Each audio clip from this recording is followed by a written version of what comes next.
जगाचा पोशिंदा तो मी शेतकरी आहे.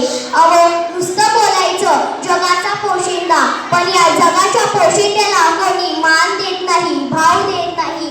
जगाचा पोशिंदा येथे मरायला आला तरी त्याला कोणी बघायला जात नाही साधं, आणि नुसतं बोलायचं जगाचा पोशिंदा. अहो तुमच्या शहरातल्या लोकांचं बरं आहे, महिन्याला पगार असतो, पण आम्हा शेतकरी लोकांचं तसं नाही. आमच्या पुढे खूप संकट असतात. कधी पाऊस पडतो, कधी पाऊसच पडत नाही. ते सगळं चांगलं झालं तर कधी पीकच येत नाही. पीक चांगले आले तर आमच्या पिकांना कधी भाव नसतो.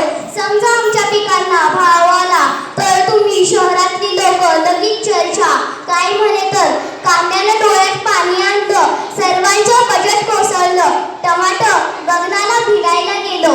अहो मला एक सांगा, जेव्हा तुम्ही हॉटेलात जेवायला जाता तेव्हा नाही का तुमचं 1000-2000 बिल होत? तेव्हा कोण काही नाही बोलणार.